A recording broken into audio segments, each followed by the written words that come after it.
हिमाचल सरकार का बड़ा फैसला, माइनिंग बंद, अब माफिया की बारी।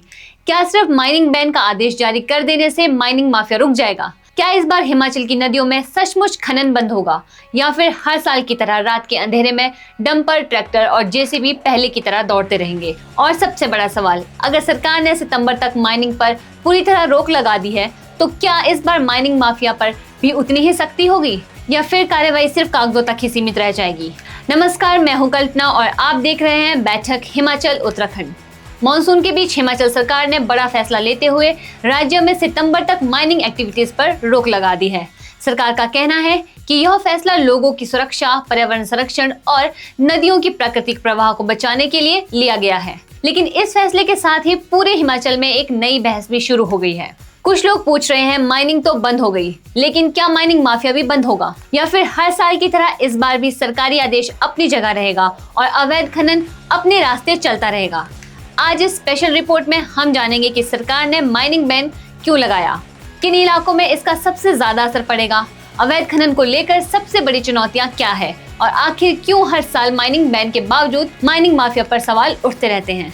तो चलिए शुरू करते हैं आज की सबसे बड़ी रिपोर्ट। अब सबसे बड़ा सवाल यही है कि आखिर सरकार को माइनिंग बैन लगाने की जरूरत क्यों पड़ी। दरअसल मॉनसून के दौरान हिमाचल की ज्यादातर नदियां और गड्ढों का जल स्तर अचानक बढ़ जाता है। तेज बहाव के बीच अगर माइनिंग एक्टिविटीज जारी रहें तो न केवल मजदूरों और मशीनों के लिए खतरा बढ़ता है, बल्कि नदी के प्राकृतिक प्रवाह, पुलों, तटबंधों और आसपास की जमीन पर भी गंभीर असर पड़ सकता है। इसी वजह से हर साल बरसात के मौसम में सरकार एहतियात के तौर पर माइनिंग बैन लागू करती है। लेकिन यहाँ एक दूसरा सवाल भी खड़ा होता है, अगर लीगल माइनिंग पूरी तरह बंद है तो फिर हर साल अवैध खनन की खबरें क्यों सामने आती हैं?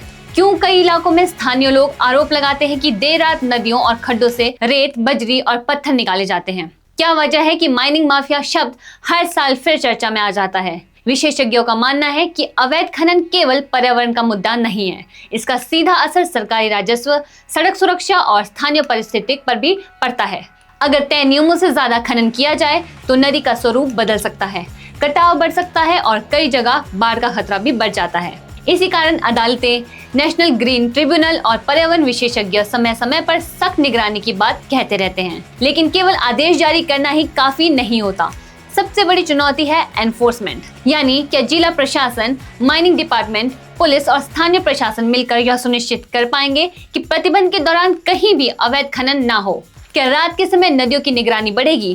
क्या अवैध खनन में इस्तेमाल होने वाले डंपर, ट्रैक्टर और मशीनों पर सख्त कार्रवाई होगी? यही वे सवाल है जिनका जवाब आने वाले कुछ सप्ताह में मिलेगा। सरकार का कहना है कि प्रतिबंध का सख्ती से पालन कराया जाएगा और नियमों का उल्लंघन करने वाले लोगों के खिलाफ कार्रवाई की जाएगी। लेकिन दूसरी तरफ लोगों की अपेक्षा इससे भी आगे है। लोग चाहते हैं कि इस बार केवल माइनिंग बैन की घोषणा ना हो, बल्कि जमीन पर उसका असर भी दिखाई दे, क्योंकि अगर प्रतिबंध के बावजूद अवैध खनन जारी रहता है तो सबसे बड़ा नुकसान नदियों, पर्यावरण और आम लोगों को उठाना पड़ता है। अब सबसे बड़ा सवाल यही है, क्या इस बार प्रशासन सिर्फ आदेश जारी करके नहीं रुकेगा, या फिर माइनिंग माफिया के खिलाफ ऐसी कार्रवाई होगी जो आने वाले वर्षों के लिए एक मिसाल बन सके?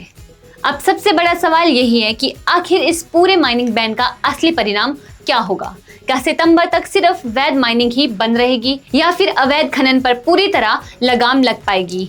यही वह सवाल है जिसका जवाब आने वाले कुछ हफ्तों में मिलेगा। सरकार ने स्पष्ट किया है कि मॉनसून के दौरान माइनिंग एक्टिविटीज पर रोक लोगों की सुरक्षा और पर्यावरण संरक्षण को ध्यान में रखते हुए लगाई गई है। अब जिम्मेदारी केवल माइनिंग डिपार्टमेंट की नहीं, बल्कि जिला प्रशासन, पुलिस, स्थानीय प्रशासन और संबंधित एजेंसियों की भी होगी कि इस आदेश को सख्ती से पालन कराया जाए। लेकिन असली परीक्षा अब शुरू होती है। अगर प्रतिबंध के दौरान किसी भी नदी, खड्ड या खनन क्षेत्र से अवैध रूप से रेत, बजरी या पत्थर निकाले जाते हैं तो सबसे बड़ा सवाल प्रशासन की निगरानी पर उठेगा। क्या इस बार रात के समय भी लगातार पेट्रोलिंग होगी? क्या सीमावर्ती जिलों में चेक पोस्ट पर निगरानी और सख्त होगी? क्या अवैध खनन में इस्तेमाल होने वाले डंपर, ट्रैक्टर और मशीनों को मौके पर ही जब्त किया जाएगा?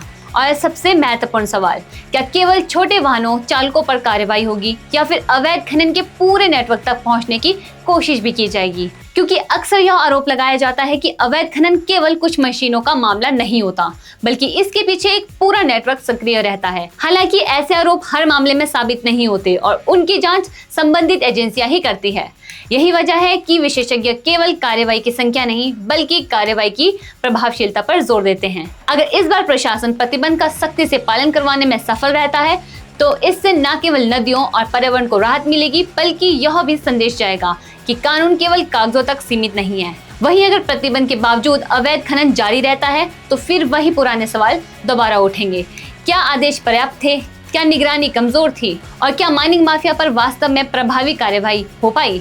फिलहाल पूरे हिमाचल की नजर सितंबर की स्थिति पर है, क्योंकि यही समय तय करेगा कि सरकार का यह फैसला केवल एक मौसमी प्रशासनिक आदेश साबित होता है या फिर अवैध खनन के खिलाफ एक प्रभावी कदम बनता है। अब आपकी क्या राय है? क्या आपको लगता है कि केवल सितंबर तक माइनिंग बैन लगा देना पर्याप्त है, या फिर पूरे साल अवैध खनन के खिलाफ और सख्त मॉनिटरिंग व एनफोर्समेंट की जरूरत है? अपनी राय हमें कमेंट सेक्शन में जरूर बताइए। अगर आपको हमारी यह स्पेशल रिपोर्ट जानकारीपूर्ण लगी हो तो वीडियो को लाइक करें, ज्यादा से ज्यादा शेयर करें, और अगर आपने अभी तक बैठक हिमाचल उत्तराखंड को सब्सक्राइब नहीं किया है तो अभी सब्सक्राइब कर लीजिए और बेल आइकन जरूर दबाइए, ताकि हिमाचल और उत्तराखंड से हर बड़ी ब्रेकिंग न्यूज, ग्राउंड रिपोर्ट और स्पेशल एनालिस्ट सबसे पहले आप तक पहुंचे। मैं हूं कल्पना और आप देख रहे थे बैठक हिमाचल उत्तराखंड।